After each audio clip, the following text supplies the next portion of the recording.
Good evening, everybody, and welcome to StonesCast 81. Those goals never get old, do they? I'm Chris Lane, and I'm your host for this evening, and I'm delighted to be joined by Rob Platt. Hi, everyone. Paul Cooke. Hello. And Dave Leech. Good evening. This is our first cast since the start of the full season proper, and what a great start to the season it's been, with 3 league wins and a National League Cup win as well. When I look back to, I think it was the 5th of May in 2025, there's a slight ring to that. Halfway through the game, we thought we were down. Look at us now. We're top of the National League after 3 games. We're singing it proudly last night, and very much deservedly so.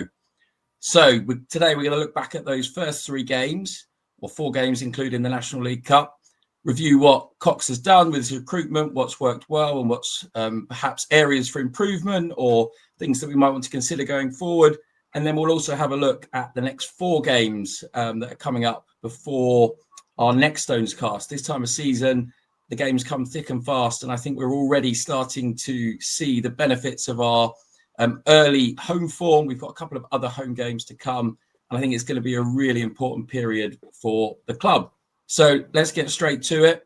Rob, can I come to you? You were at the Truro game. I wasn't there. I was still away on holiday. So I saw the highlights eventually, tried to watch it via a VPN in Portugal, if you can say that on a podcast. Didn't work. So caught up on the highlights, but I'll leave it to you to, what were your first impressions? Did you see much of pre-season? And then what do you think of the team once the action started? Yeah, I mean, throughout the whole of not just pre-season, but just sort of, the break after the sort of staying up against Halifax. I mean, I've been quite pessimistic. Actually, I've been very pessimistic.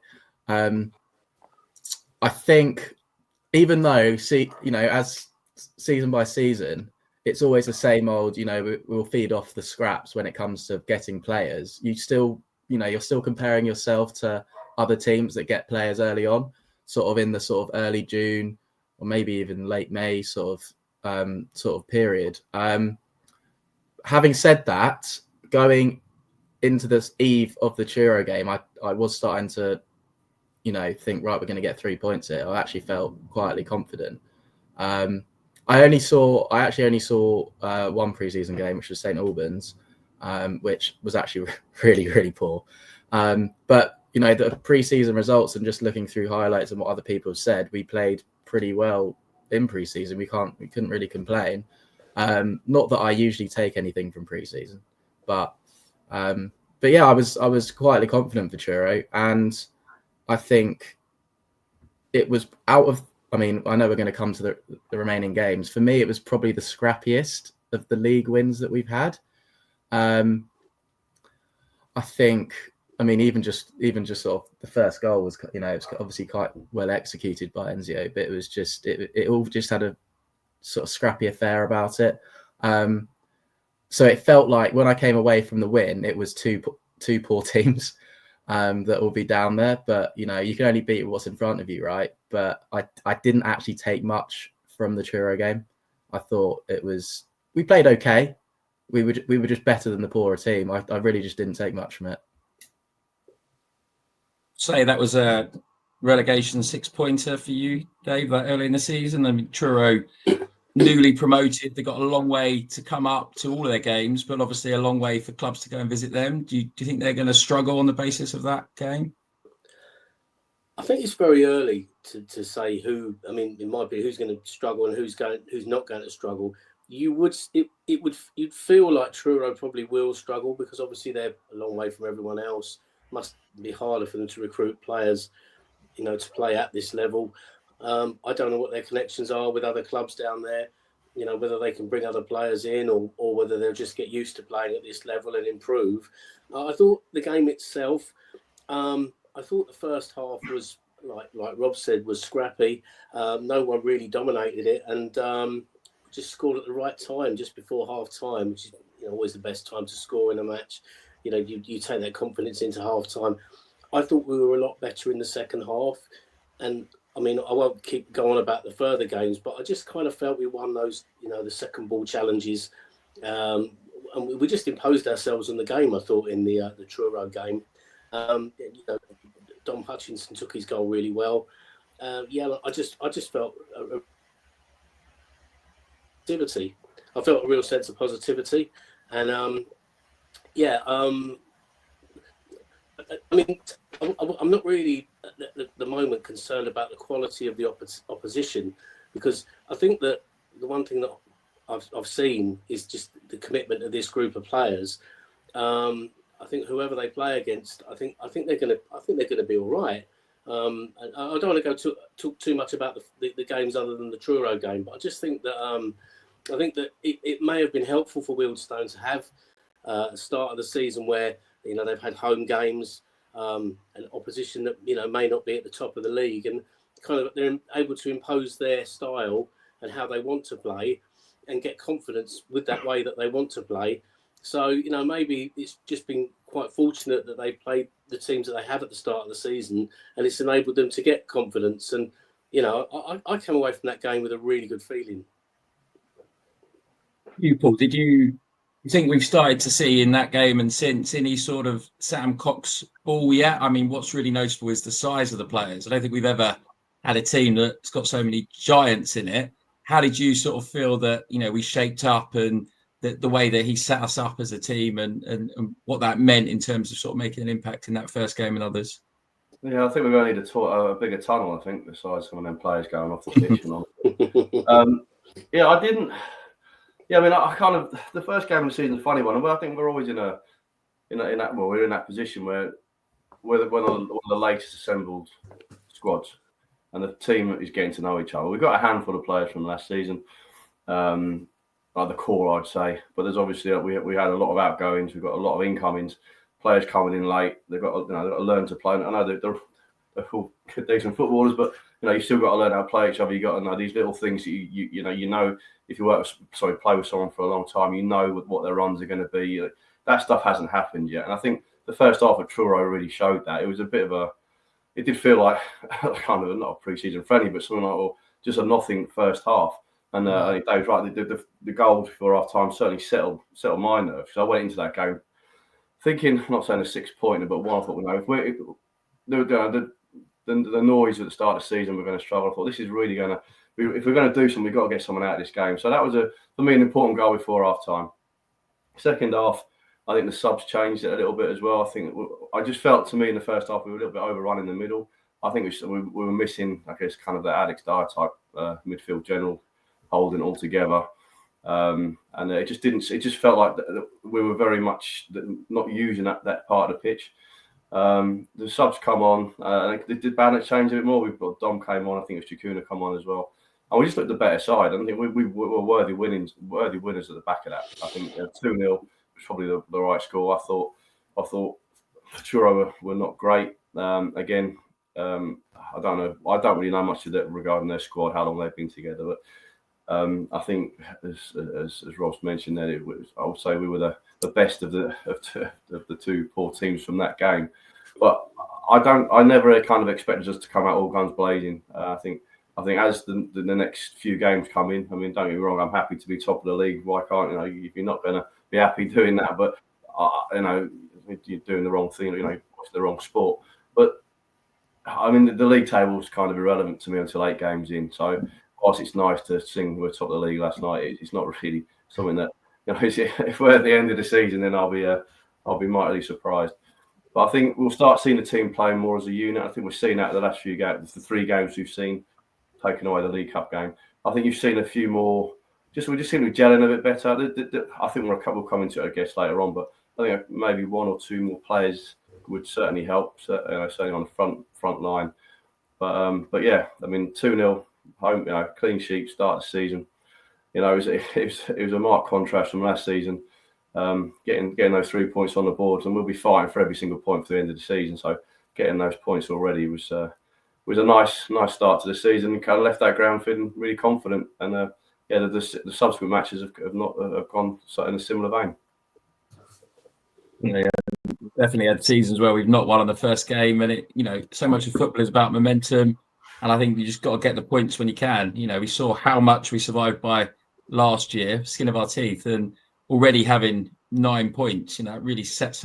Someone said we only need sort of 41 more. You know, it's a less than a point a game left, so still a long way to go. But I'd still rather have them in the bag. And we definitely have had games in the last couple of years we haven't played as well, and we haven't come away with what we deserve. So I think we've got to take it while we can.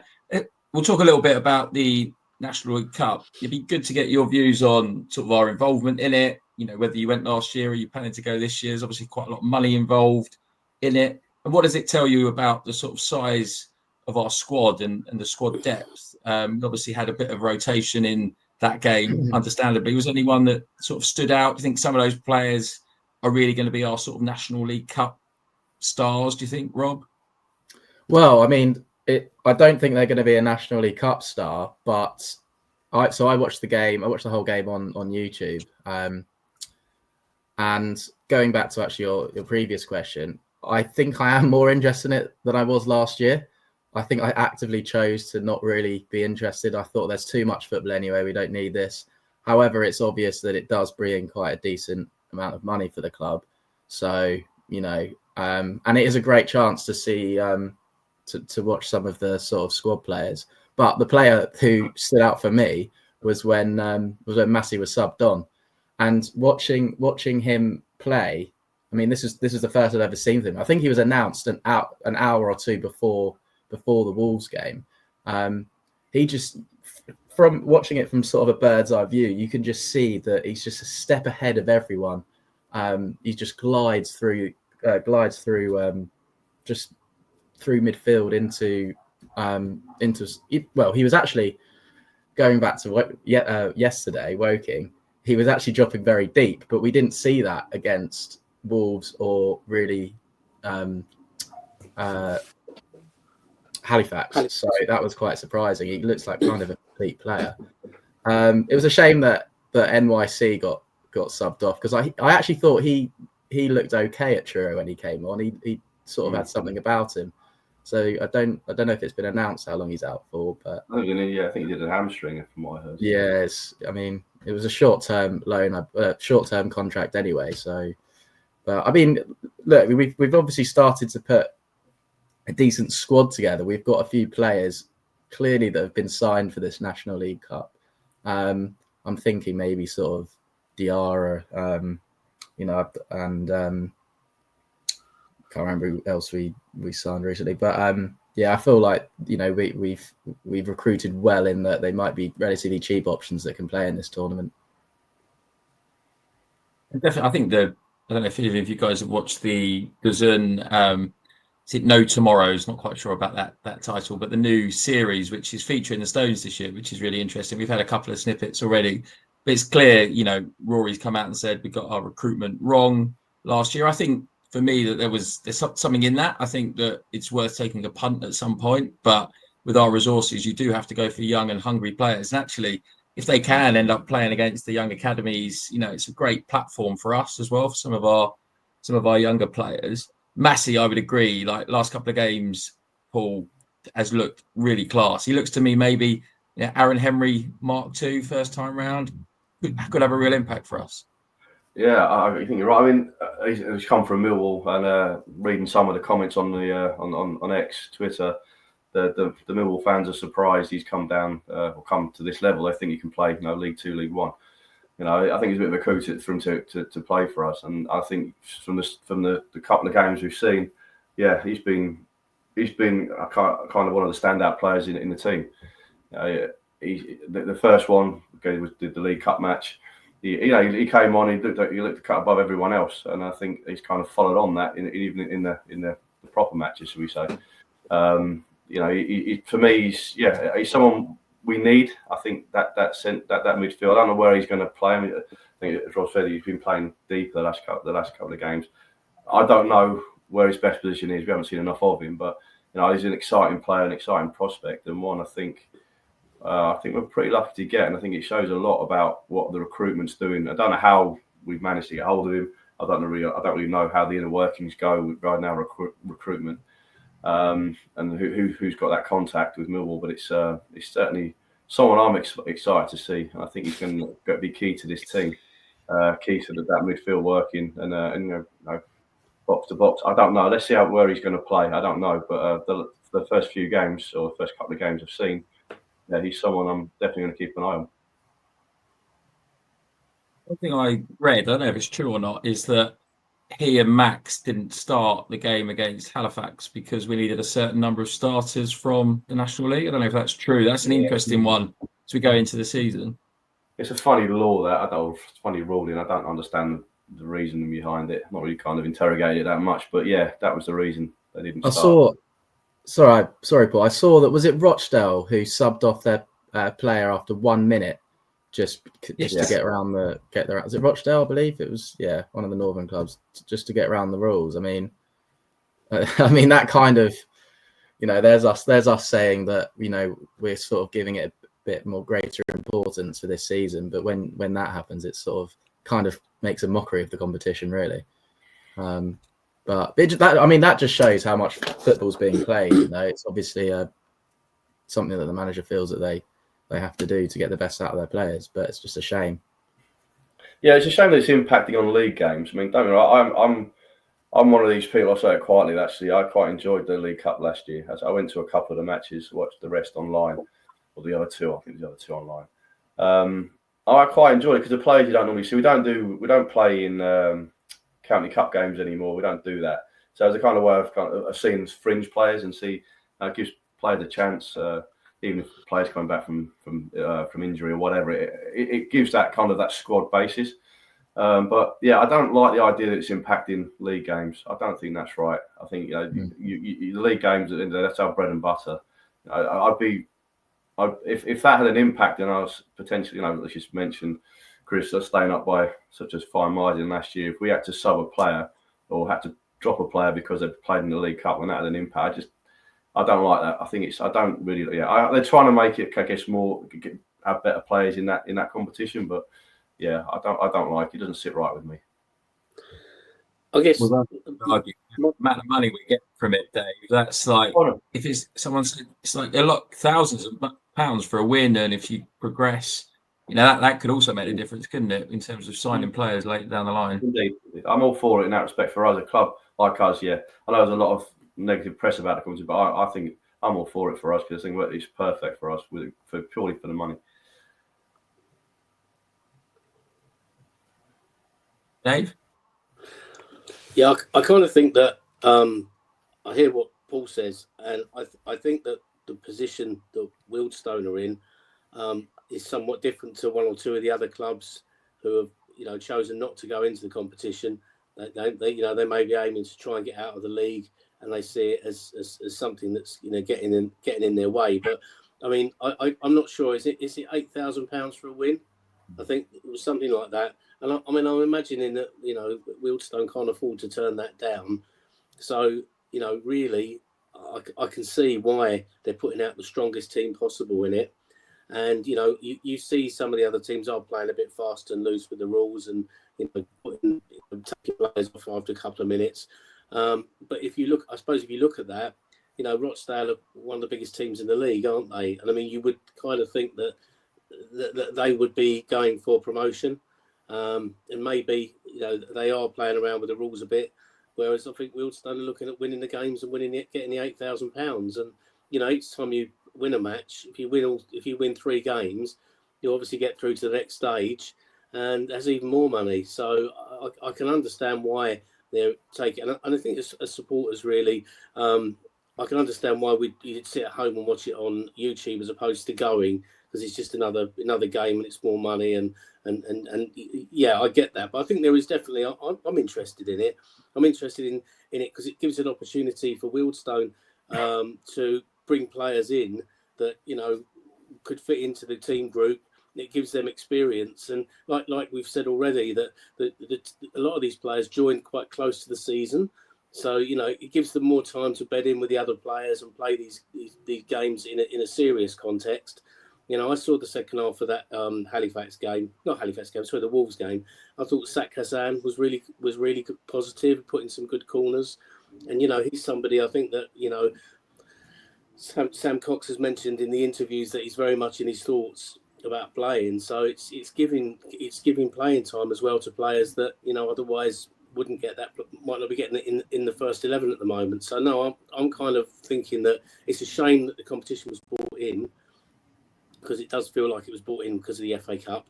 The replays going, but I mean, I think once it's here, I guess you've got to embrace it. Really, I certainly think the position that Wealdstone at the moment, that they need to embrace it, and as supporters, we want them to do well in it. I do reckon that with clubs like Millwall, we'll look to how Wealdstone have played for the last couple of years, going from Maynard and continuing on from there. We're not a long ball team. We are a team that likes to play up from the back. We like to move the ball quickly.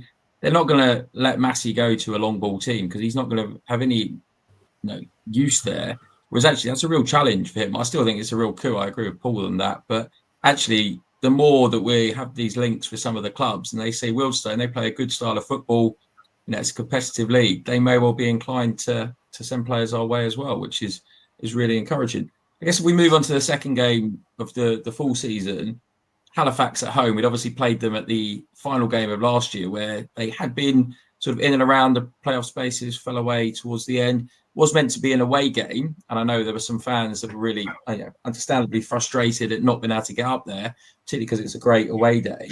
But actually, did it work out in our favour? The fact that it's another home game, winning is a bit of a habit and we've got a bit of momentum at home. What do you think, Paul? Yeah, I mean, in that respect, regarding the home advantage, it definitely helped. I don't, just going back to your first point, it's disgusting what happened regarding the away fixture not being played there. I know the club have tried to do something about it. The league aren't listening for whatever reason. It'd be interesting if it was maybe an next belt side or someone like that. It would, if they'd treat it the same way. I don't know. But I think I don't know who's at fault, but the reality is the supporters are second again. They're out of pocket. Some of us are out of pocket. It's just not right. This was it was a well-known issue. Halifax apparently told the league, so why weren't we informed? Why wasn't it when the fixtures were released? And it was a few days. I think it's at least a couple of weeks or maybe 10 days after. Then we found out that the game was going to be may not happen. Yeah, it's not right. I mean, supporters are the lifeblood of the sport. I'm sorry, and I just think it's bang out of order the way we've been treated on that one. So I'll just get off my soapbox on that because it really did bother me. But yeah, I mean, just on that, you only got to look at last night at Woking where, had it rained, we'd have had no cover. We've got about 20 seats for all of our 250 odd fans. Supporters aren't really being considered. We've heard, we'll come on to a bit like Morecambe coming back into the league potentially. Fans will already be looking at buying tickets to that. What if they suddenly go belly up?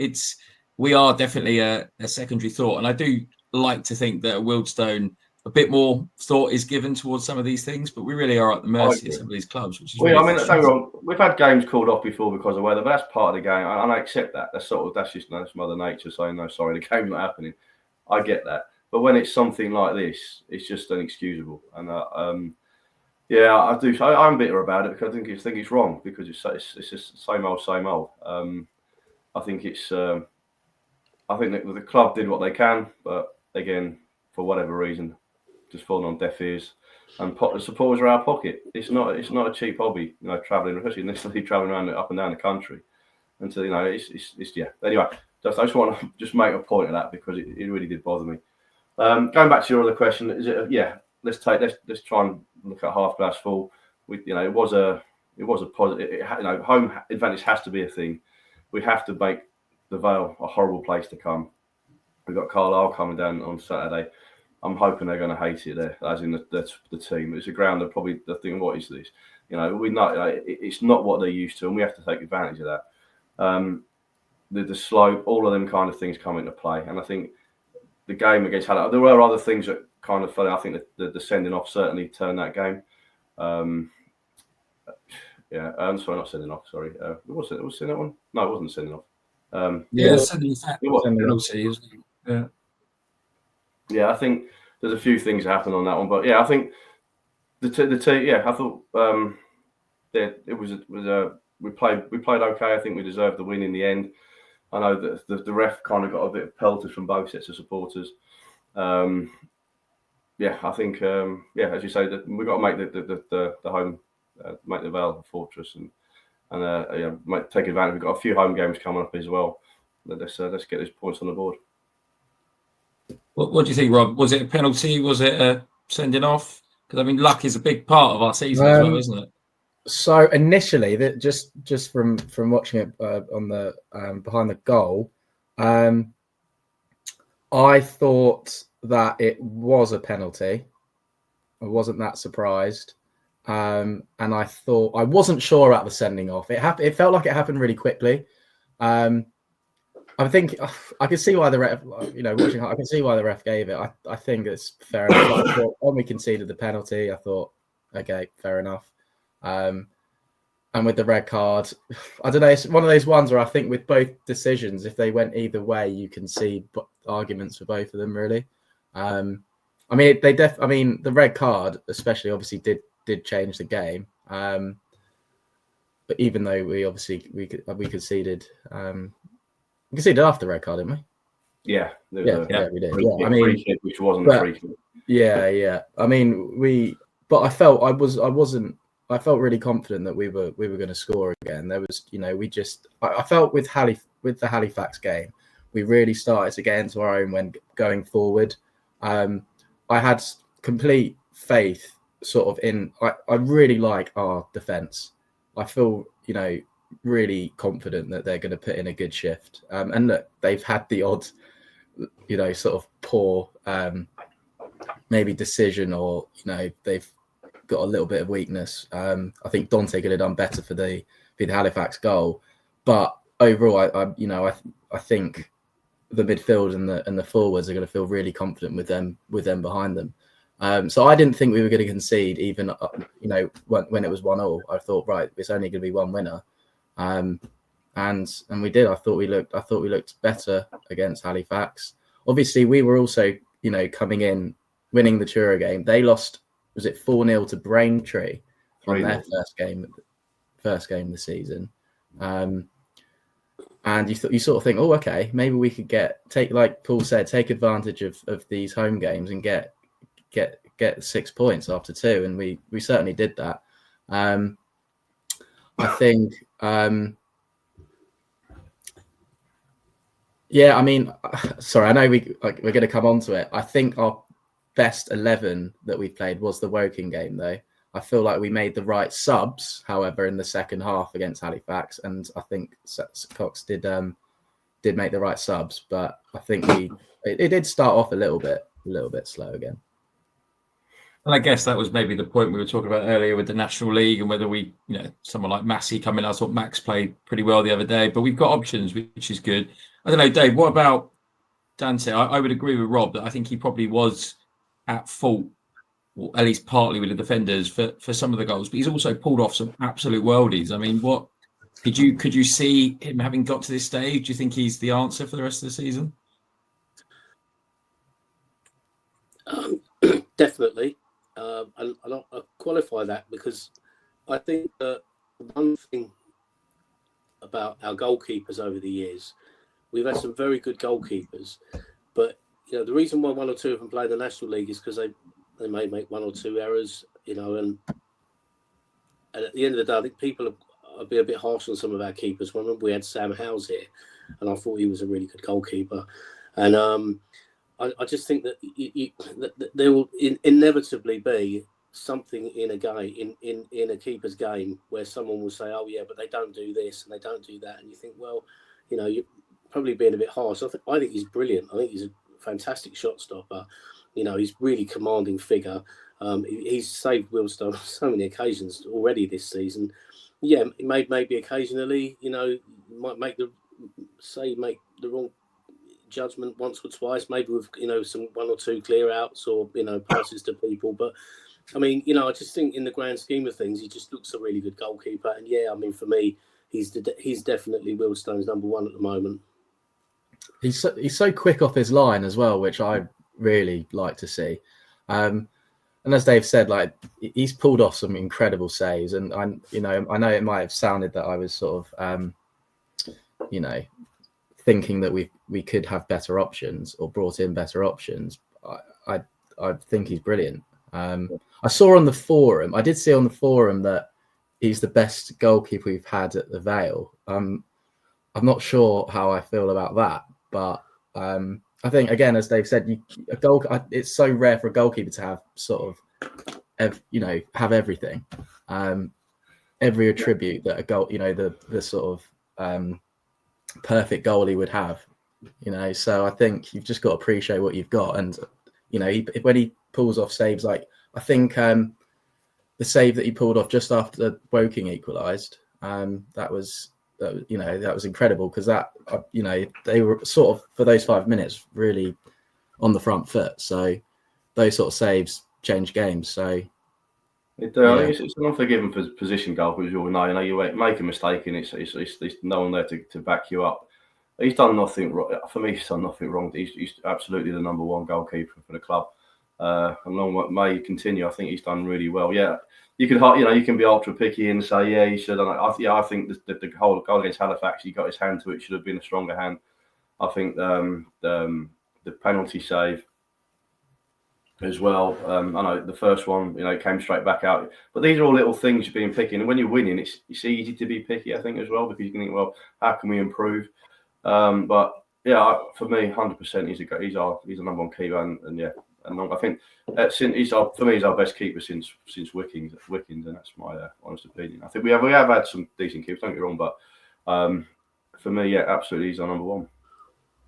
It's credit to him, because I think, to your point there, I think I agree that he's done very well. I think you need to assess a goalkeeper over the course of a season, because there will be the ups and downs, and that was true of Wickings and Oxborough and all of our really talented keepers. They definitely had days where they make worldy saves and other days where they had clangers. I think he really easily could have fallen into that mould of being a really good number two at the National League, in which you get called upon a couple of times a season in National League Cup games. And actually, credit to Gibson, he came in and when he identified him and he started playing him. And I think a lot of people probably thought, actually, I'm not 100% sure about this, but he's probably improving as a player by playing week in and week out. And I think with a really, big unit in front of him, with Woodman and with Cooke especially, I think that will really help. He's not the tallest, but he really can spring, and he's got really good kicking as well. Really good distance on his kicking. And I think over the period of the season, hopefully that will continue to improve. And yeah, I think fair play to him. He's been a real standout, noticeable star in our team so far. I mean, I guess talking about other potential stars for the season, someone I think we're going to rely on a lot is Sean Adarkwa, who, you never 100% with Sean. Was it a quality first touch? Was it a bobble off his knee? Regardless, he scored the goal in that game. Rob, what's your expectations for the season? And he obviously came off early the other day, perhaps earlier than some people would have hoped. Can we manage him? Do we need another striker in as soon as we can? I mean, yeah, I've kind of always said it. I think he works best with a striker next to him. I think so. This. I mean, obviously, there was absolutely nothing to judge from last season. I think he got on the bench maybe against Grimsby or something. That was about it. And which is kind of going into pre-season. That's kind of a scary thought, thinking he's going to be your main striker. However, I think he's done okay. I think he's been all right. I think he needs a striker to play next to him. I think Max does complement him quite well. He does when Max doesn't start, he does look a little bit more lost, I find. But I don't. Well, I mean, I'm still comparing him to sort of Alex Reid, right? I think we might have to hit the loan market for a striker. Personally, I think that might be our best sort of possible route in order to get a 15, 20 goal a season player. Look, I can't knock his effort, and I think Obiero actually. I know, again, sorry going to Woking, but it's clear in the mind. I thought he put in a real shift when he came on yesterday. But it's the work ethic isn't the be all and end all, really. Sometimes you've got to be able to constantly putting the balls in the net and all the other attributes that a lone striker needs if that's the way we're going to play. Yeah. We should just put Jack Cook up front. The goal he's goal of the season in that game, a ridiculous goal. I'm surprised you haven't mentioned that yet, but that was a ridiculous goal. Yeah, I think. I think you're right. I think you need someone up there with him. I think the low market, if we can get a striker to help him out, I think that's. I mean, scoring goals at this level is difficult. It is. I mean, you look at the money people are spending for the strikers, for a top end striker, 15 goals, 16 goal a season striker. They don't come cheap at this level. But it's just if we can unearth one, I know, to get one through on the loan market, something like that would be brilliant. I mean, the goal, the one that want to get at Halifax. Yeah, I think it was a ball by Omar. I think it was a miscontrol when he kind of made the most of it, and it was a tidy finish from there on in. Can't take anything away from the finish in that respect, but yeah, I do think it would be useful. I think Obiero on yesterday, yeah, as Rob's mentioned, when he came on, he did look, he looked lively, but I think Sean needs someone who's going to really complement the way he plays. Yeah, Obiero, I have to admit, I'm not convinced by as a long-term option. I think as part of our squad, I can see the merits in that. I was quite surprised how much he started at the start of the season. You do hear he's wonders in training or in the Ballers League, but actually we need to start seeing that consistently. Maybe he needs a run. We saw with Dom last year when he got a bit of a run, and even into this season how well he's been doing. Cox hasn't started him, which is interesting. And I suppose looking forward, are either of those the option? Do we need someone in and around Sean? It was interesting. Ashford didn't get on the pitch for Woking yesterday. I thought he was quite good as somebody who really sort of works hard and does a lot of the running last year, particularly for somebody like an Alex Reid. So I think it'd be interesting to see. What do you think, Dave? Do you think that Dom or Obiero are the answer? Do we need a bit more sort of creativity or a bit more sort of nous from some of those players, a bit more experience? I think, one, Dom Hutchinson, when he was here at the start of last season under Taylor, he wasn't getting a game and was sent out on loan. Came back, had a very good end to last season. He's already scored this season, scored a really good goal.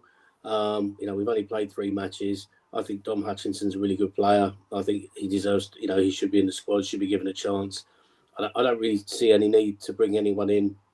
And I think Obiero, for me, he always looks like he should be a really, really good player. He's just got, when the ball's at his feet, and he can be really effective sometimes. And I don't know. I thought last night when he came on the sub, I thought he was very good. And I'd rather see those two be given a chance, if I'm going to be honest. I mean, you can not saying any of you 3 here, but I think people can get a bit hung up on bringing other people in when you've got a squad of players and they're training every week and they're training on things, situations, set pieces, and working with other players. And I think sometimes when you drag other players in, you kind of wasted that, especially if they've shown signs of doing good things. Like Obiero had a good game last night when he came on. Hutchinson's, had spells of being really good in the last few months. I'm kind of much more for trying to get what we can out of the players that we have rather than bringing others in. And I mean, Adarkwa was out injured all last season, wasn't he? When he was, I disagree about him needing someone up front with him. When he was really good, he had that 3-month spell. He was creating goals for himself. He was sort of like, taking the ball and going past people and then slotting them in. And it was a really good goal he scored against Hartlepool. I think the 4-4 draw.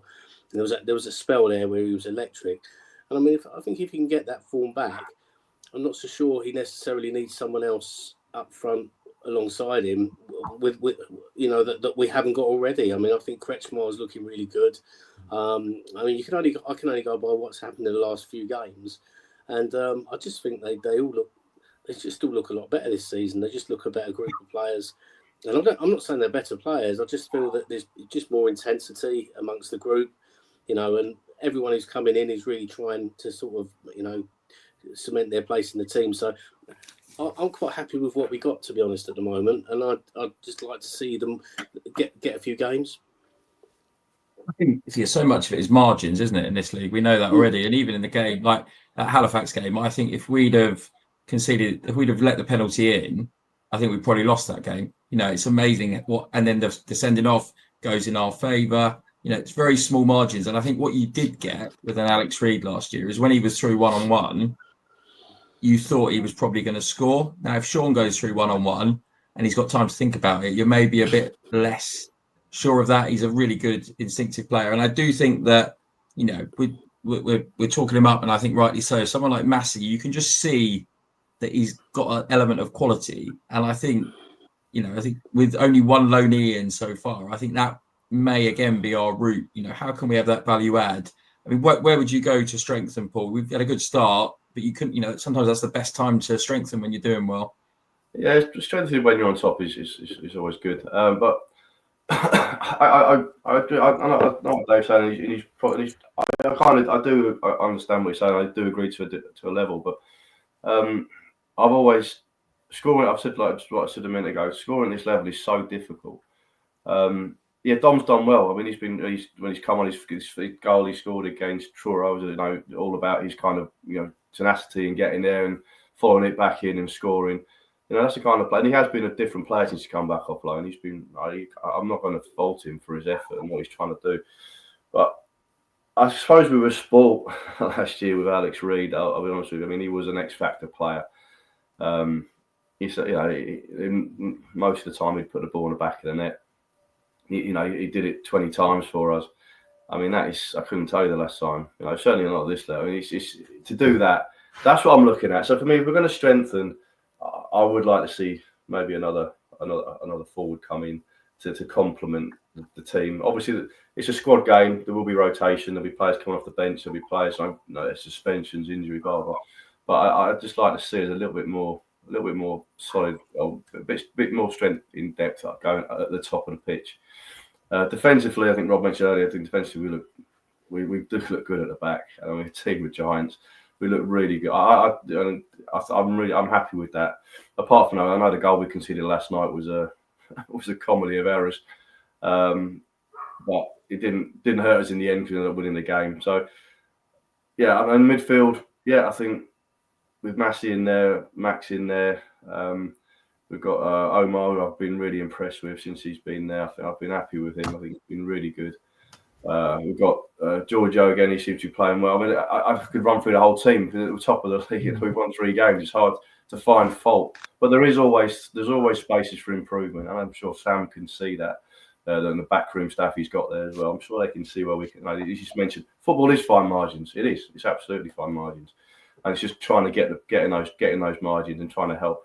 And it may well be we bring nobody in. If that's the case, I'm not going to be upset. Don't get me wrong. I think we've got the squad we've got, and I think we can make that work. But I think if I had a wish, I think just a striker a forward to complement the team.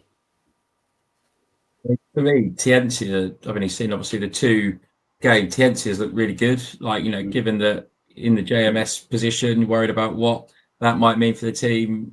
Georgie also down that left-hand side. We know what a quality player he is on his day. I don't know, Rob, we had at the Woking game 2 of our attacking midfielders, Shakuna and Max, getting on the score sheet, which we're going to need. Who's really impressed you other than the people we've already talked about today? And do you think we sort of need to strengthen anywhere in particular? I mean, we sort of have kind of mentioned everyone really, but Paul briefly mentioned him. I think Giorgio has been fantastic. From where he was at the end of sort of mid to end last season, where he was just sort of phased out of the team, and I think there were rumours that he wasn't playing because he for contract reasons or something. He was looking for a club, was putting his highlights out on YouTube. You just thought it was over for him, right? So I was really, it was kind of surprised actually that he'd still be here with us. But I think he's been fantastic. He's looked really good defensively. I mean, he started. Was it Halifax where he started on the right, where he was cutting in a lot. I do think, we didn't really play to his strengths there. I'm not sure how I felt about that, but because I feel like we were just sort of neglecting the width that we had down that right flank. So he's really good. And again, I've got that written down here. I've got Dion, who, when he first joined us, he didn't really think he was going to make it. He was obviously loaned out to St Albans. You'd think he'd sort of go back to the National League South, but I think he's been fantastic. I know there was a little bit of a mess at the back yesterday, but I think again his presence. I think he's actually quicker than you think. I think he's been great, and Dom. So the three players that I really thought wouldn't be starters for Wealdstone, let's say 6 months ago, and I think they've really redeemed themselves. Whether it's what Cox has got out of them, or maybe just didn't just play well under Gibson's tenure. I mean, yeah, those three have really impressed me, and they're not even new signings, so pleasantly surprised, I'd say.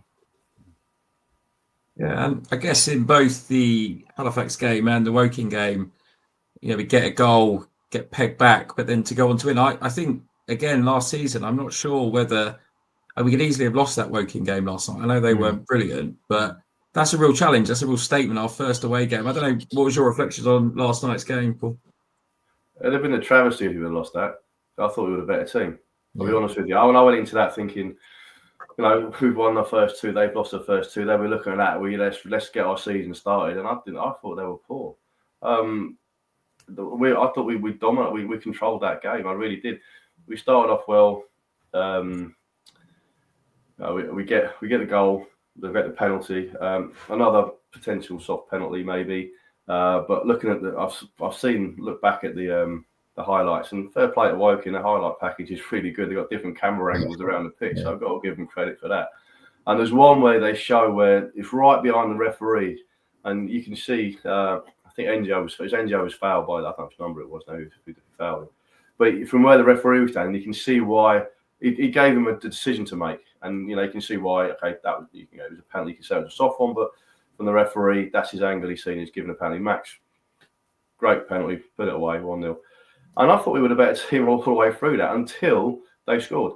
And then they had about 10 minutes of being on top. And I think we've alluded to it or mentioned before with Dante save to the right hand side. Brilliant save. I mean, that was a match saving save. And then we just kind of regrouped, and then Jakuna, the man with a new song, ends up putting it in the back of the net. Tidy finish. I love the way all the players just run off to the corner and really show that they're in it together. I love seeing that.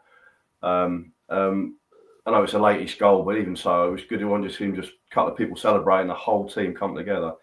No, I think it'd have been a travesty if we had lost that. I think we're generally worth the 3 points. And it's a while since we've won at Woking. It's always kind of a difficult place to go. It feels like that to me anyway. But deserved the win. And I think, onwards and upwards. But the team as a whole, I thought, as a unit, I thought that they worked hard. They played well. I say, other than their goal that we conceded, I mentioned before, was a comedy of error. It was a really poor goal to concede. But I hope that's something we can learn on, look back on, just clear it. If you're in doubt, just boot it out. Don't sit on it and watch it. But no, yeah, absolutely. No, we deserved those 3 points, and it was a long journey home last night, but it was a good one. Yeah, and I guess if we think back towards the end of last season, it all went slightly different to how we expected. We stayed up, but then the manager left, and I think all of us here, we'd all give our thanks to Gibson and his team for what they did in terms of keeping us up. But clearly, budget was being cut. There's some sort of murmurings of, whether his style really matched some of the players that we had and the players perhaps we needed to keep in order to maintain some stability into this year. It's obviously easier when you're winning, but Cox has built a really sort of strong unit so far, Rob, do you think? How much of that can we attribute to him? Is it like the players that have come in? Can it last? Like, what happens if we get through a sort of a 5-match losing period and still be that sort of, pepped up? It was going to happen at some point. I think we look so much fitter. And I know that's only sort of 3 to 4 games into the season, but just seeing out matches, even towards Woking, we were still going for it. And I think in previous seasons, I think we kind of did look like a semi-pro outfit. Just the way that we were tiring at the end. I think our squad's obviously very, very young now as well, which I do think helps, especially compared to maybe last year. But yeah, I mean, I think, that, like I think Paul says, there's obviously already a really good team spirit. You can just see it. You can really sense it. And I feel like, you know, when we do inevitably lose a match, I think we'll back. I've got faith that Cox and the management team will you know, tell them to bounce back as quickly as possible. And I think the players can. It looks like we got that mental strength. Like you said, Chris, the fact that, you know, last year we probably wouldn't have won that Woking game. And I was in the stand saying we're going to lose this. So, yeah.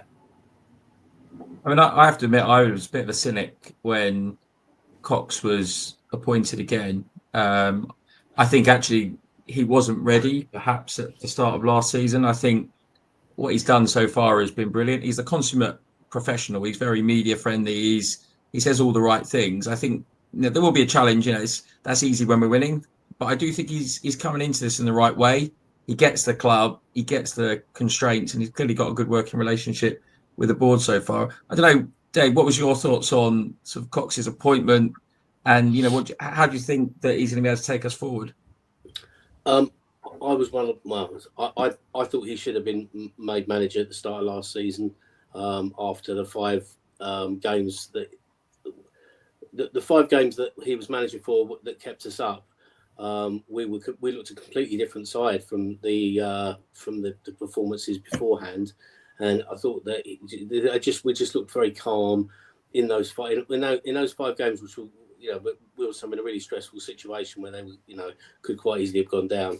They played with some real composure, and I think whether it was him, whether it was the fact that Noble went and his assistant went, whether that was a contributory factor, whether that the players got more involved in, because it was a core of players who were involved in what was going on then with Cox to sort of get the team to stay up. I thought he'd done enough to get the job, really, at the start of last season. So I felt I was a bit puzzled about why Taylor was appointed over him, but bearing in mind Taylor's, you know, managerial record. I was really pleased to see that he was given the opportunity at the start of this season. I think he's dynamic. I think, you know, to me, you know, he's the kind of player that will get the best out of the young players. Obviously, he's been a coach, you know, at the very highest level at youth football, and I just everything about just the way he goes about things, just his engagement on the touchline, little things that you can see. I mean, you can only go. I mean, obviously we don't turn up at training sessions, so we don't know what goes on. But he looks more engaged.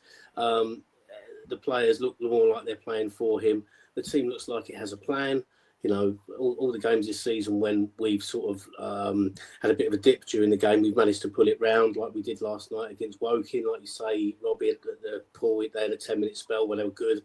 And then our midfield got on top of the game again, and you know, we imposed our game on Woking. And I just think that compared to a lot of the games last season where matches kind of ran away from us, so far, regardless of the opposition, I think we've looked, you know, just a really good group. And I think he's definitely a really, really good appointment. I'm really pleased that he's the manager of Wealdstone. Yeah, I mean, it says a lot, doesn't it, that the main talking points about Cox was what he's wearing, not how he's been doing in terms of our management. So I think he's done very well. I think he's there after the game in the pub. It was your birthday, wasn't it, Rob? We're there. He's chatting away, taking photos. I remember when he first came in, we sent him a message on Instagram just to get a sense of, you know, how committed are you to the job, Sam? And that's the one thing, you know, he's got that media profile. He's done the Ted Lasso. He's done the Ballers League. And in a message he said to me, you know, it was really quite clear that it was quite a wrench to give up the Guyana involvement, but he's definitely done that. And I think fair play to him for that. I think, and it may come out, I think he said he's maybe doing a day, a week or a fortnight with Tottenham, which for me, actually, as long as he's still putting the hours in for us, that can only really help in terms of that ongoing connection in terms of Spurs and the youth team there. I think the Ballers League, if that comes back towards the end of the season, I think I'd like to, you know, him to sort of take that sensibly. You know, I know that he enjoys that and there's some good profile in that. We can't be doing that if we're bottom of the league. You know, it may well be a judgment call for him and the board later down the line, but I think fair play to him. I don't know, Paul, were you a Cox sort of supporter? Was he your first choice, or what's your reaction to him so far? Yeah, I mean, I just want to name check Hillsy on this one, because I think you put a stat on the group chat that Sam Cox's PPG while he's been manager for us, the two stints has been 2 goals, 2 points per game, which is quite impressive at this level. If you take, you look at our statistics, and you can't argue with that. It's there in front of you. Yeah, I mean, our choices of the kind of managers we can get, or management teams we can put in. We know our limitations, but he's done nothing. Again, someone's done nothing. He's done nothing wrong. He did not. For me, I agree with David that there was not. He did nothing wrong in that previous year. Now I don't know why the club moved down the Taylor route. I don't know. That's for them to. I mean, it's water under the bridge really, and there's no point going back over that. But they chose Taylor for a reason. Fine, didn't work out. Again, for whatever reason. Sam, yeah, for me, he's fine. But I don't think. I always say, and I think. Some managers are like that. So it's not just about him; it's his management team behind him as well. I don't. He's the man at the top. That's very clear. But I think I'm sure he'd be the first to say that he can't do that without the team around him. I think any successful person, it's not just about themselves; it's who they surround yourself with, and that's massively important. And we've not really had that kind of not really spoken about the assistant managers or whatever, the coaches. I don't know what the exact titles are now. But I think we've got that guy. I think it was Danny. I forget his surname. Danny Payne. He was the manager at Wealdstone Town that won the league. So he surrounded himself with with coaches who know the game. I mean, I think there's a couple of others that's come in as well. Sorry, I can't think of their names right now, but. Yeah, for me, it's a team. It's a management team. Sam is the face. He's obviously the number one. He's the one who's in front of the camera after every game and before every game, and he has that. He's got a great aura. He's brilliant in front of the camera, and it'll be interesting when things don't go well. I mean, this has been quite a happy cast, I suppose. You can't ask for more from winning 4 games on the bounce, but there will be inevitably there'll be times when we do lose and we go on losing streaks. So again, let's see how he deals with that, because it's something that he's not really dealt with us as a manager. So it'll be interesting to see how he manages that. But I'm sure I've got every confidence he'll take that in his stride. I think there's been no evidence to date to say he's not the right man for the job. Absolutely, I think behind him, football's a fickle game. Don't get me wrong, but at the moment, yeah, absolutely, he's got my 100% support. I think the players seem to enjoy playing for him. I think that's evident. He's got a good kind of team ethic going on there. Yeah, and hopefully that's going to keep the results going in the right direction. Yeah, I mean, it could have been so different, couldn't it? If we'd have lost the first 3 games, you'd have had, questions of the board. Gibson's got, but actually, on the face of it, looks like a very good decision and appointment. The previous management team go with our thanks. We're still in this era where we're having lots of management teams. Those of us that have been around for a long time, we just knew Gordon, and then it's been a whole series of people since. And I think actually that's part and parcel probably of being at this higher level. And players will come and go, as will managers. And I think when you hit a hot streak, you've got to stick with that. But look at the next 4 games: Carlisle at home, Boston away, Rochdale at home, and Southend at home. Is it all to come tumbling down, or can we beat anyone at the moment? What do you think, Dave? I think that the team are in a very positive frame of mind at the moment after 3 wins.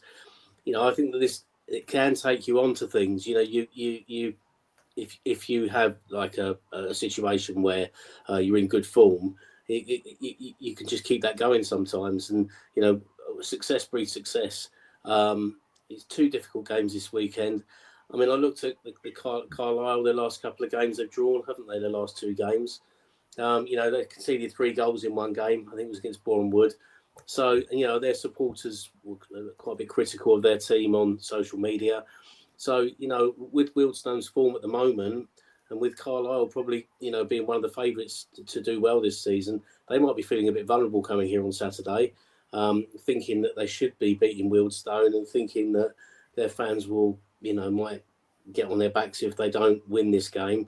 So I quite fancy this Saturday. I think that 2 games in 3 or 2 games in the weekend is going to be tough. But no, I fancy our chances Saturday. I think we can get a result against Carlisle. Boston, I guess it depends. I think I take it a game at a time, but definitely Saturday. I quite fancy our chances. There's a suggestion that maybe that Carlisle's midfield, is obviously still settling in there at the start of their season, and it seems our midfield's really strong at the moment. So that'll be an interesting battle. It'll be interesting to see what happens there, whether they react to us or whether we just carry on the way we do, or whether we change for them. No, I'm quite optimistic about Saturday. I think we could well win. What about you, Rob? What's your expectation? We, in theory, a slightly easier start, a couple of home games, but I was just looking into the end of September.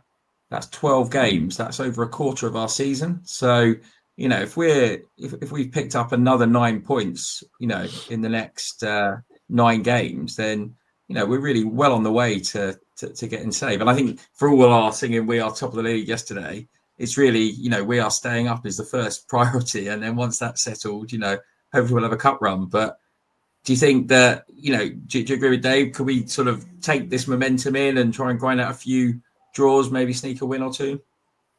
Yeah, I mean, I definitely think we can. I mean, the next 3 home games, though, so you've got Carlisle, Rochdale and Southend. I mean, I've got those 3, sort of pre-season predictions as finishing in the playoffs at least, right? So they're not going to be easy.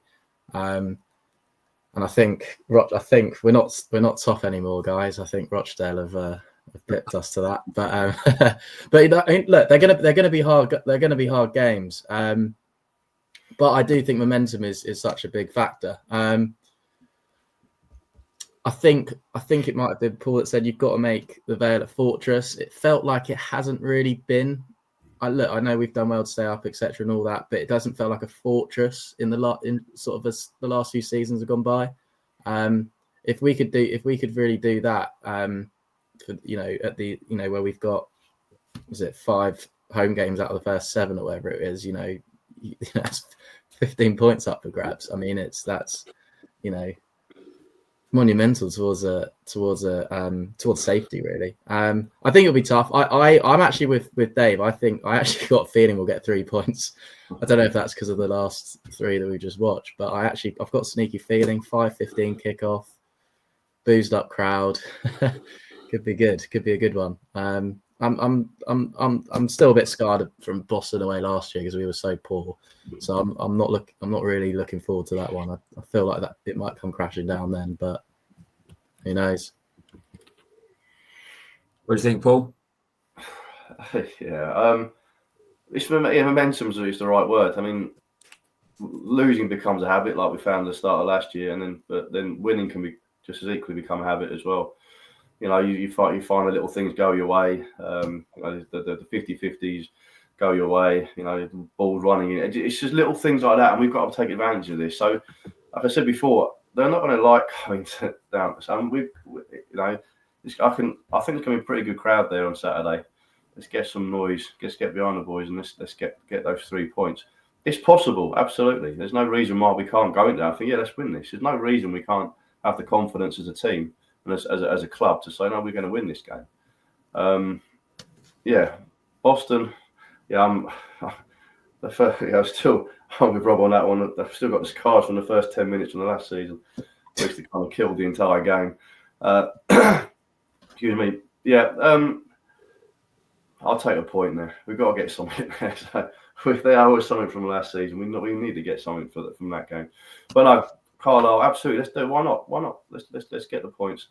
No, even if we don't, but let's just carry on playing the way we're doing. I think and one player I don't think we've mentioned today actually is Enzio Baldwin. I think he's been another one who's been absolutely key to the way we've been playing.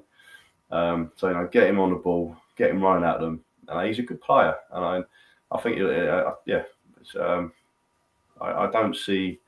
Yeah, I'm going to go with 3 points for that. Let's go for it.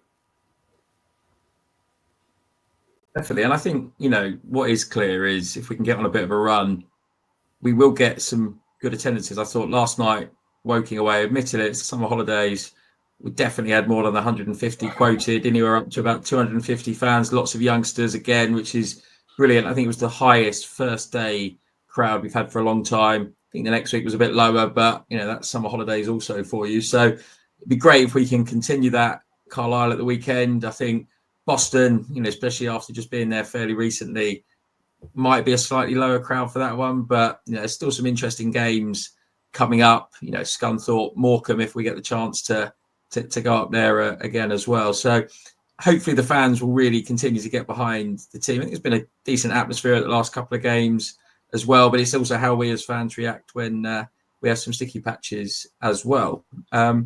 Just thinking about Morecambe, I know that's ahead of when the next cast is, but what have people's reactions been to, I think the latest news is that the takeover, I think it's that the Punjab Warriors has been approved, but they obviously haven't played the first 3 games.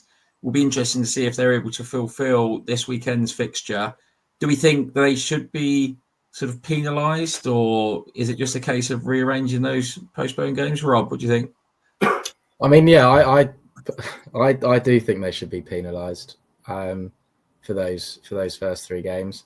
I mean, it's all come about really quickly since the takeover has actually gone about. I mean, I think they've had the transfer embargo lifted, and I think I saw on Twitter earlier they've already made a signing.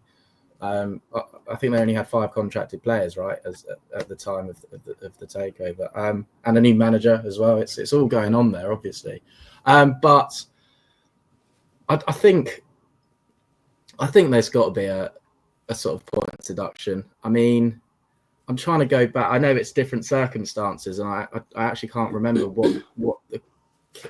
whether Southend deducted points in the end when that was all going on. I can't really remember.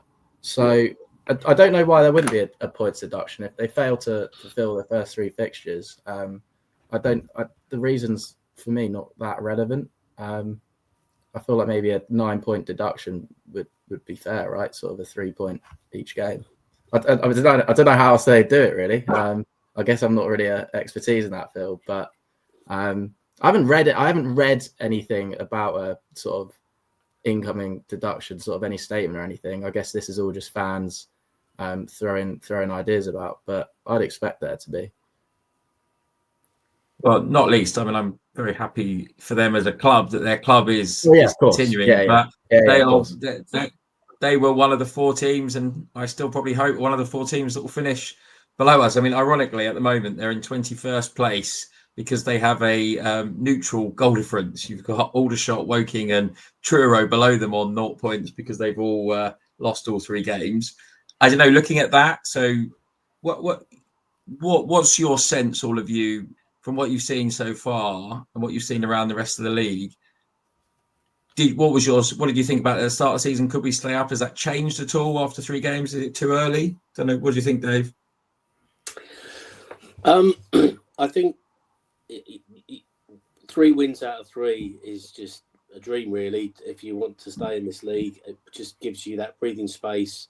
It would appear that we're a better side than many people thought we were going to be, and I think as a consequence, I would not expect, that's the wrong word, but I would kind of anticipate us staying in this league this season, looking at what's happened in these first 3 games. Now, obviously, we could go on a run of defeats. I mean, that happens, frequently in this level. It's happened to Wealdstone before, under Maynard, we lost a few in a row, and he always said that, that it's inevitable and that happens. And I think that the most important thing is that us as fans don't sort of jump on their backs, if they do lose a few games, because I think that it will be easier for them to get back on their horse if everyone's still behind them. I don't know. I mean, it's too, for me, judging this league and who's going to be good in it and who isn't going to be good in it. I mean, you're getting inklings that maybe Truro are going to struggle.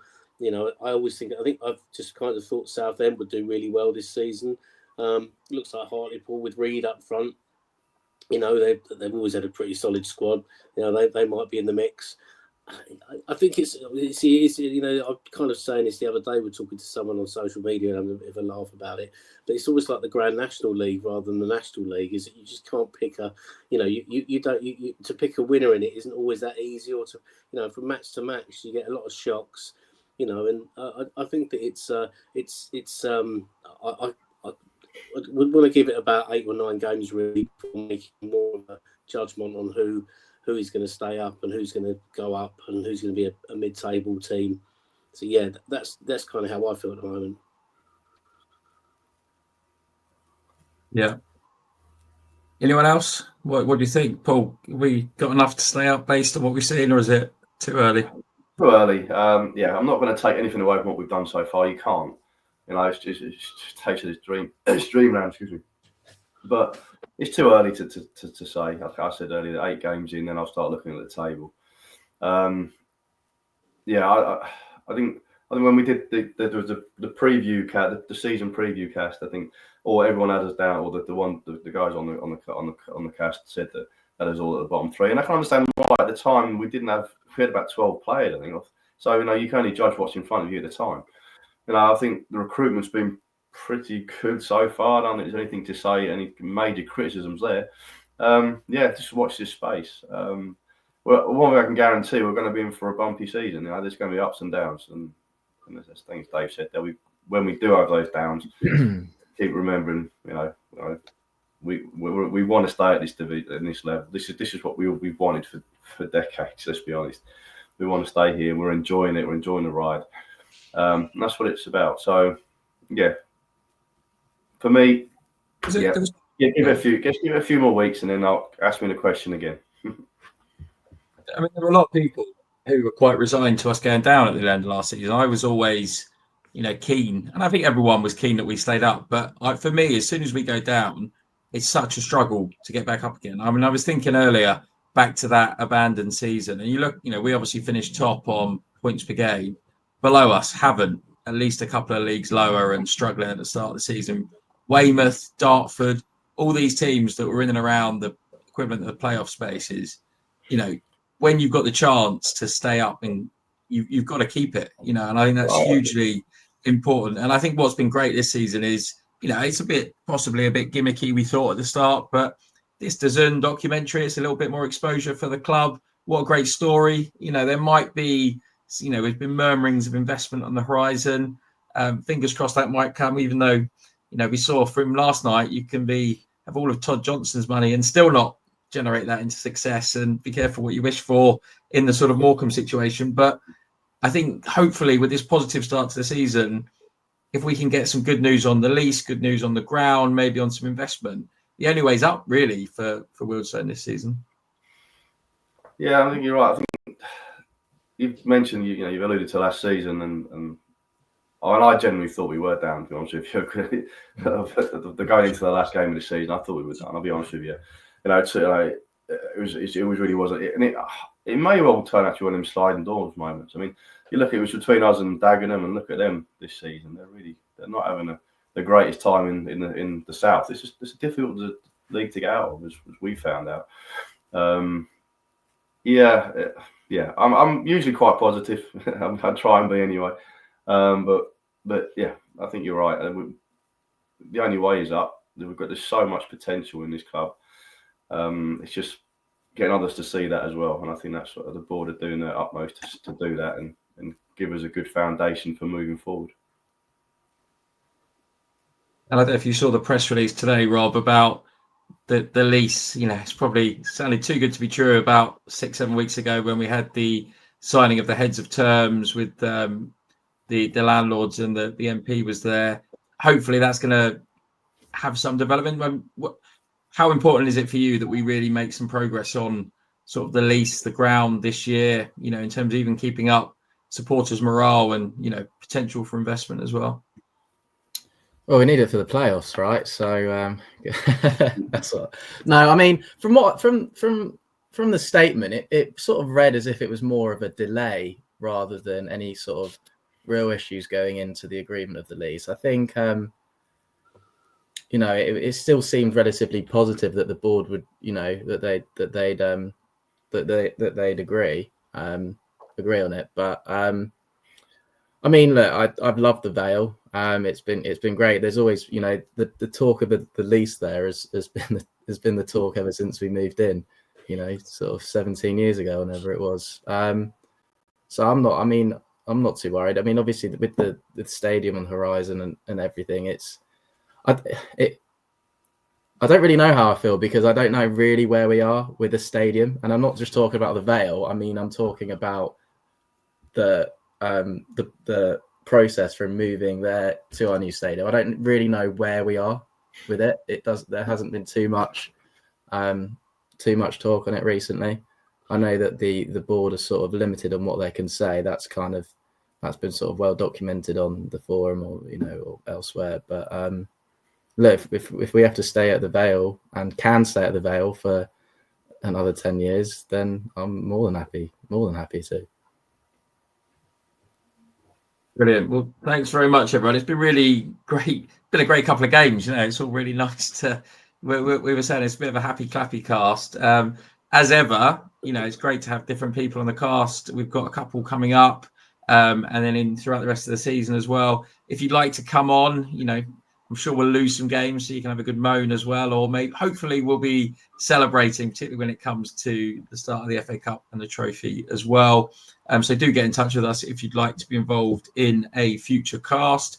I think there's definitely talk of a coach going up to Morecambe potentially. Is there one for Boston? I'm not really up to speed on that. Did anyone know? Yep, there is one. Right.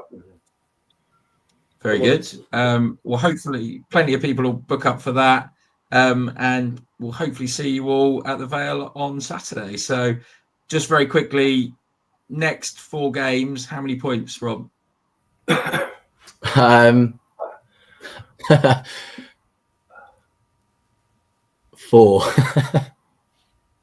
Okay. Yeah. Paul? I'm going to go 5. I'm going to go, 5. 1 win, 2 draws and a loss. Dave? I'm going to say 6. I fancy Saturday.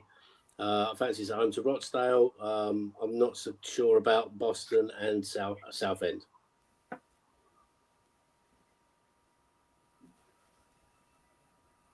Oh, if we stun Chris into silence. I think someone's frozen here.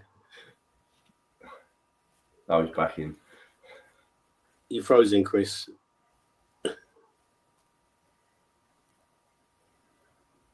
Oh, wait.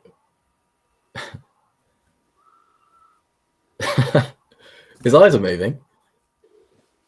You there? Yeah. You were a bit quiet, mate. Oh, I got cut off, I think. I don't know quite what happened there. It is ended recording now, hopefully. The others have disappeared as well. I don't know what that's all about. Can you see them, Paul? Are you there? Sorry, everyone. You all disappeared on me. Don't know what happened there. I'm still here. I'm still here. I haven't turned Yeah. off. I'm waiting. It seems like the recording's still going. So anyone who's listening at the end, we'll probably edit this out. But if not, Yes. This is StonesCast technology in action. We'll get Mickey or Hilsey or someone who knows what they're doing to sort all that out. But if you did just go quiet for the last few minutes, I hope you spent that time reflecting on how well the Stones have done in their first couple of games. And as I said, for those of you, even if you weren't listening, great start to the season. Let's hope it continues. And up the Stones. See you all soon. Up Stones. Up the Stones.